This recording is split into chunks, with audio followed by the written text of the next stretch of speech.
죽음을 이해하니 내 삶이 전보다 훨씬 소중해졌습니다. 죽음을 이해하니 내 삶의 우선순위도 바뀌었습니다. 죽음 이야기를 하면 마음이 무거워집니다. 그런데 저는 어느 순간부터 생각이 바뀌었습니다. 죽음을 무서운 사건으로만 보지 않으니까 삶의 의미를 더 객관적으로 보게 되고 삶이 더 의미 있어졌습니다.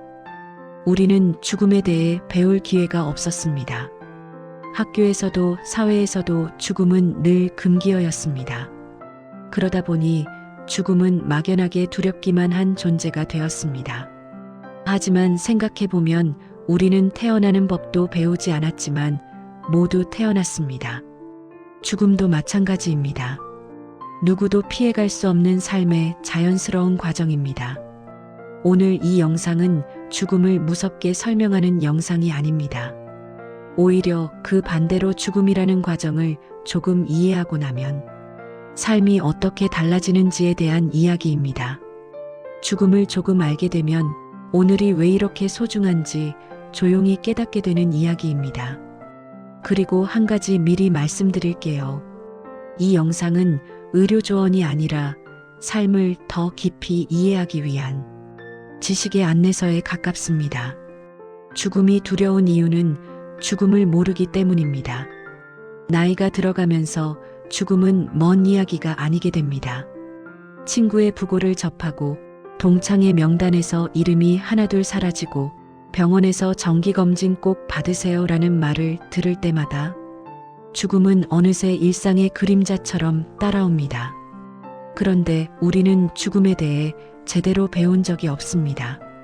학교에서도 직장에서도 죽음은 늘 피해야 할 주제였고 불길한 이야기로 치부됐습니다. 그러다 보니 죽음은 막연한 두려움의 대상이 되었습니다. 그런데 이 두려움의 상당 부분은 모름에서 옵니다. 무엇이 일어날지 모르고 어떻게 대비해야 할지 모르고 그냥 막연히 무섭기만 합니다. 하지만 조금만 알면 두려움이 줄어듭니다. 더 놀라운 건 죽음을 이해하면 오히려 삶이 더 선명해진다는 겁니다. 지금부터 그 이야기를 시작하겠습니다. 죽음을 이해하니 삶이 정리되기 시작했습니다. 죽음을 공부하면 삶이 어두워질 것 같지만 제 경험은 정반대였습니다. 죽음을 이해하니 삶이 더 선명해졌습니다. 처음엔 이상했습니다. 죽음 생각하면 우울해지는 거 아니야? 무기력해지는 거 아니야? 그런데 오히려 매일매일이 더 생생하게 느껴지기 시작했습니다. 왜 그럴까요? 그 첫 번째 이유는 시간의 진짜 가치를 알게 되기 때문입니다. 우리는 평소에 시간이 무한정 있는 것처럼 살아갑니다. 나중에 해도 돼. 언젠가는 하겠지. 시간 많아. 이게 우리의 기본 설정입니다. 그런데 죽음을 이해하면 이 착각이 깨집니다. 시간은 유한합니다. 내일은 보장되지 않습니다. 오늘이 마지막일 수도 있습니다. 이게 우울한 이야기가 아닙니다. 오히려 선물 같은 깨달음입니다. 왜냐하면 오늘이 얼마나 귀한지 알게 되니까요. 예를 들어볼까요? 죽음을 모를 때는 다음 주에 친구한테 전화해야지. 그러다 몇 달이 지나갑니다. 죽음을 이해한 후에는 오늘 전화해야지. 그날 바로 전화합니다. 차이가 느껴지시나요? 언젠가를 오늘로 바꾸는 힘. 그게 죽음이 주는 첫 번째 선물입니다. 두 번째 이유는 이 관계의 우선순위가 명확해집니다. 젊을 땐 이런 것에 신경 썼습니다. 저 사람이 나를 어떻게 볼까? 체면을 지켜야 하는데, 이 모임에 빠지면 안 되는데. 그런데 죽음 앞에서는 이런 게 다 부질없어집니다. 한번 생각해 보세요. 마지막 순간에 내 옆에 있어줄 사람은 누구일까요? 직장 동료? SNS 친구 500명? 체면 때문에 만나는 사람들? 아닙니다. 결국 곁에 남는 건 진심으로 나를 아끼는 사람, 내가 진심으로 아끼는 사람뿐입니다. 그럼 지금 당장 그 사람들에게 집중해야 하지 않을까요? 죽음을 이해하면 이 우선순위가 자동으로 정리됩니다. 이 사람과의 시간은 소중하니 만나야지. 이 모임은 의미 없으니 안 가도 돼. 이렇게 명확해집니다. 세 번째 이유는 물질에 대한 집착이 줄어듭니다. 50대, 60대, 70대. 나이 들수록 우리는 더 많은 걸 모읍니다. 더 큰 집, 더 좋은 차, 더 많은 돈. 그런데 죽음은 아무것도 가져갈 수 없잖아요. 제가 아는 한 선배님 이야기입니다. 평생 돈을 모으셨습니다. 나중에 써야지. 자식들 물려줘야지. 그런데 70대에 암 진단을 받으셨습니다. 그때 깨달으셨다고 합니다. 내가 왜 이렇게 모으기만 했을까? 돈은 많은데 정작 하고 싶었던 건 하나도 안 했더래요.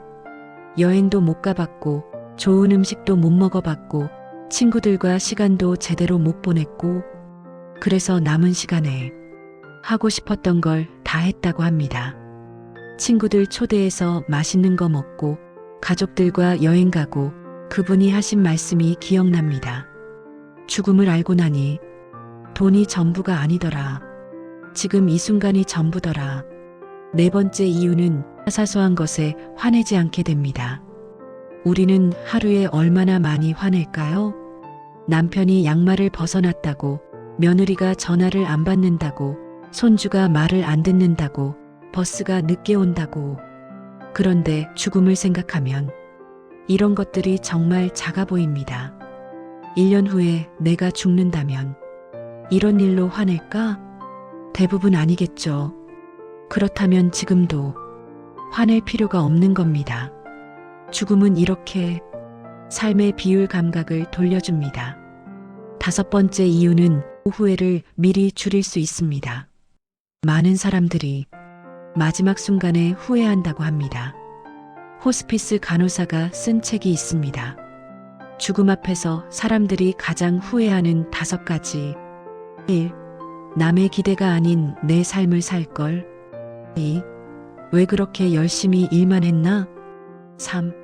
용기 내서 감정을 표현할걸. 4. 친구들과 계속 연락할걸. 5.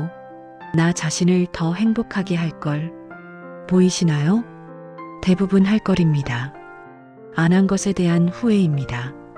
그런데 죽음을 미리 이해하면 이 후회를 줄일 수 있습니다. 지금부터라도 내가 원하는 삶을 살고 감정을 표현하고 친구들과 연락하고 나를 행복하게 하면 되니까요. 죽음이 가르쳐준 가장 큰 교훈. 죽음은 삶을 빼앗으러 오는 게 아니라 삶의 우선순위를 가르쳐주는 선생님 같은 존재였습니다. 어떤 철학자가 이런 말을 했습니다. 죽음을 명상하는 것은 자유를 명상하는 것이다. 처음엔 무슨 뜻인지 몰랐는데 이제 알 것 같습니다. 죽음을 받아들이면 불필요한 것들로부터 자유로워집니다. 남의 시선, 쓸데없는 걱정, 부질없는 욕심, 의미 없는 분노, 이런 것들이 하나둘 떨어져 나가고 정말 중요한 것만 남습니다. 사랑하는 사람, 의미 있는 시간, 진정한 행복. 그게 바로 자유입니다. 죽음을 이해하면 살아있는 동안 더 자유롭게 살 수 있습니다. 죽음을 이해했다고 해서 갑자기 성인군자가 될 필요는 없습니다. 거창한 결심도 필요 없습니다. 그냥 오늘부터 조금씩 다르게 살아보세요. 구체적으로 어떻게 사는 건지 하나씩 말씀드릴게요. 실천일 먼저 연락하기. 요즘 누가 생각나세요? 오래된 친구, 한동안 연락 못한 동생, 자주 못 보는 자식. 그 사람에게 오늘 먼저 연락해 보세요. 별일 아닌데 그냥 목소리 듣고 싶어서 이 한마디면 됩니다. 왜 이게 중요할까요? 우리는 늘 생각합니다. 다음에 연락해야지. 명절 때 보면 되지. 나중에 시간 나면. 그런데 나중은 안 올 수도 있습니다. 한 통계가 있습니다. 65세 이상 노인이 친구들과 정기적으로 연락하면 수명이 평균 7년 늘어난다고 합니다. 왜 그럴까요? 외로움이 줄어들고 삶의 의미가 생기고 스트레스가 줄어들기 때문입니다.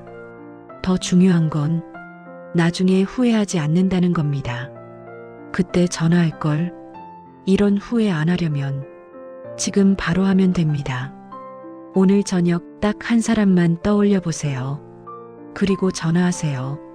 잘 지내? 그냥 목소리 듣고 싶어서. 그것만으로도 오늘이 의미 있어집니다. 실천이 고맙다고 말하기. 하루에 고맙습니다를 몇 번이나 말하시나요? 한번 세어보세요. 생각보다 적을 겁니다. 왜 그럴까요? 당연하다고 생각하니까요.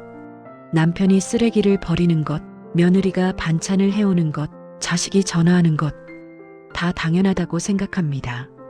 그런데 죽음을 이해하면 아무것도 당연하지 않다는 걸 알게 됩니다. 내일도 그 사람이 곁에 있을까요?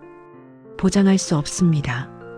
오늘 아침에 마신 커피, 따뜻한 물로 샤워한 것, 창밖에 보이는 햇살, 다 감사한 일입니다. 심리학 연구가 있습니다. 하루에 3가지씩 감사한 것을 적으면 6주 후에 행복도가 25% 올라간다고 합니다. 왜 그럴까요? 감사는 시선을 바꿉니다. 없는 것이 아니라 있는 것을 보게 됩니다. 부족한 게 아니라 충분한 걸 느끼게 됩니다. 오늘부터 이렇게 해보세요. 아침에 일어나면 오늘도 눈을 뜰 수 있어서 고맙다. 밥을 먹으면 이 밥을 먹을 수 있어서 고맙다. 배우자를 보면 당신이 있어서 고맙다. 처음엔 어색합니다. 괜히 쑥스럽고 오글거립니다. 그래도 해보세요. 일주일만 해보면 삶이 달라집니다. 실천 삼아내지 않기 연습. 우리는 하루에도 몇 번씩 화를 냅니다. 손주가 물을 쏟았을 때, 남편이 또 양말을 벗어났을 때, 딸이 전화를 안 받을 때 화가 나는 게 당연합니다. 그런데 한번 생각해 보세요. 이게 정말 화낼 만한 일일까? 1년 후에도 이게 중요할까? 이 사람이 내일도 옆에 있을까? 대부분의 경우 화낼 만한 일이 아닙니다. 그냥 짜증나는 일일 뿐입니다. 짜증과 분노는 다릅니다. 분노 이건 정말 잘못됐어. 짜증아, 귀찮아. 대부분은 짜증입니다. 그런데 우리는 짜증을 분노로 키웁니다. 또 그러네. 맨날 그래. 도대체 왜 그러는 거야? 이렇게 짜증을 분노로 키우면 관계가 상합니다. 대신 이렇게 해보세요. 숨을 한번 크게 쉬고, 그럴 수도 있지. 이 한마디만 해도 분노가 짜증으로 줄어듭니다. 한 의사가 이런 연구를 했습니다. 화를 자주 내는 사람과 화를 잘 안 내는 사람이 심장 건강을 비교했더니 화를 자주 내는 사람이 심장병 위험이 19% 높았다고 합니다. 화는 나를 해칩니다. 상대방보다 나를 더 해칩니다. 그러니 화내지 마세요. 나를 위해서라도 실천 4 미뤄둔 일 하나씩 하기. 우리 모두에게는 미뤄둔 일들이 있습니다. 읽고 싶었던 책, 정리하고 싶었던 서랍, 배우고 싶었던 취미, 가고 싶었던 곳. 나중에 해야지. 그런데 나중은 언제인가요? 내일? 다음 주? 내년? 아니면 영원히 안 올 수도 있는 언젠가? 오늘부터 딱 하나씩만 해보세요. 거창할 필요 없습니다. 책 한 페이지, 서랍 한 칸, 온라인 강의 한 편, 동네 산책 한 번. 이렇게 작게 시작하세요. 그리고 매일 하나씩만 하세요. 한 달 후면 30개가 됩니다. 1년 후면 365개입니다. 작은 실천이 쌓이면 삶이 바뀝니다. 실천 5하루 돌아보기. 저녁에 잠들기 전 5분만 투자하세요. 오늘 하루를 돌아보세요. 오늘 뭐가 좋았지? 누구에게 친절했지? 뭘 배웠지? 뭐가 감사했지? 이렇게 돌아보는 겁니다. 왜 이게 중요할까요? 우리는 부정적인 것에 더 집중하는 경향이 있습니다. 심리학에서는 이를 부정 편향이라고 부릅니다. 좋은 일 10개가 있어도 나쁜 일 1개만 기억하는 겁니다. 그래서 의식적으로 좋은 것을 찾아야 합니다. 매일 저녁 이렇게 말해보세요. 오늘 괜찮았어. 오늘도 잘 살았어. 내일도 괜찮을 거야. 완벽할 필요 없습니다. 실수해도 괜찮습니다. 그냥 오늘 하루 살아있었다는 것만으로도 충분합니다. 실천 6. 아침 의식 만들기. 매일 아침 똑같이 하는 일을 만드세요. 저는 이렇게 합니다. 창문을 열고 하늘을 봅니다. 그리고 생각합니다. 오늘도 살아있네. 고마운 일이네. 딱 10초면 됩니다. 그런데 이 10초가 하루를 바꿉니다. 왜냐하면 감사로 시작한 하루는 다르게 흘러가니까요. 어떤 분은 아침에 산책하며 명상하고, 어떤 분은 가족에게 사랑해라고 말하고, 어떤 분은 오늘의 목표 하나를 세웁니다. 뭐든 좋습니다. 중요한 건 매일 하는 겁니다. 매일 하면 습관이 됩니다. 습관이 되면 삶이 됩니다. 마지막 실천 용서하기. 우리 모두에게는 용서 못한 사람이 있습니다. 나를 배신한 친구, 나를 무시한 형제, 나를 이해 못한 배우자. 그 사람에 대한 분노를 몇 년, 몇십 년 품고 삽니다. 그런데 한번 생각해 보세요. 그 분노가 나를 어떻게 만들었나요? 더 행복해졌나요? 아닙니다. 더 자유로워졌나요? 아닙니다. 오히려 나를 묶어두었습니다. 용서는 상대방을 위한 게 아닙니다. 나를 위한 겁니다. 나를 자유롭게 하기 위한 겁니다. 오늘 한 사람만 용서해 보세요. 꼭 그 사람에게 말할 필요는 없습니다. 내 마음속으로 이제 괜찮아. 보내줄게. 이렇게 말하면 됩니다. 그 순간 무거운 짐 하나가 내려갑니다. 알면 두렵지 않습니다. 죽음을 이해하면 삶이 달라집니다. 실제로 임종 과정에서는 무슨 일이 일어날까요? 간단하게만 알아보겠습니다. 마지막 시기의 3가지 변화. 첫째, 과거로 돌아갑니다. 의학적으로 임종이 가까워지면 뇌의 산소 공급이 줄어들면서 최근 기억보다 오래된 기억이 더 선명해집니다. 그래서 이미 세상을 떠난 사람을 부르고 어린 시절 이야기를 합니다. 이때는 현실로 돌려놓으려 하지 말고 그때 참 좋으셨죠라고 공감해주면 됩니다. 둘째, 말이 줄어듭니다. 몸이 에너지를 절약하면서 말하기, 움직이기가 줄어듭니다. 하지만 청각은 가장 마지막까지 남습니다. 눈을 감고 있어도 여전히 들을 수 있습니다. 그러니 짧고 분명한 말을 계속 전해주세요. 여기 있어요. 혼자가 아니에요. 사랑합니다. 이 말들이 위로가 됩니다. 셋째, 식욕이 사라집니다. 마지막 시기에는 소화 기능이 떨어지면서 자연스럽게 음식을 거부합니다. 억지로 먹이려 하지 마세요. 대신 입술을 적셔주고 이마를 쓰다듬고 곁에 있어주세요. 그것만으로 충분합니다. 이 모든 과정은 자연스러운 겁니다. 두려워할 필요 없습니다. 몸이 스스로 편안하게 가는 과정입니다. 우리가 할 일은 그 과정을 방해하지 않고 따뜻하게 함께 해주는 것뿐입니다. 죽음을 생각하면 삶이 어두워질 것 같았는데 오히려 반대였습니다. 죽음을 이해하니 내 삶이 전보다 훨씬 소중해졌습니다. 아침 햇살, 따뜻한 국 한 그릇, 아이들의 웃음소리, 남편의 코 고는 소리까지 모든 게 선물처럼 느껴집니다. 지금 이 순간 이 영상을 보고 계신 이 시간도 다시는 돌아오지 않을 소중한 하루의 일부입니다. 이 영상을 만든 이유는 죽음을 두려워하지 말라는 게 아닙니다. 두려운 건 당연합니다. 누구나 두렵습니다. 다만 그 두려움 때문에 오늘을 놓치지 말자는 겁니다. 죽음은 누구도 피할 수 없는 삶의 과정입니다. 하지만 그 과정을 조금만 이해하면 남은 삶을 더 의미 있게 살 수 있습니다. 오늘 영상에서 말씀드린 7가지 실천 중 딱 하나만 골라보세요. 먼저 연락하기, 고맙다고 말하기, 화내지 않기, 미뤄둔 일하기, 하루 돌아보기, 아침 의식 만들기, 용서하기. 딱 하나만 오늘부터 해보세요. 한 달 후 여러분의 삶이 조금 달라져 있을 겁니다. 여러분의 오늘이 어제보다 조금 더 따뜻하길 바랍니다.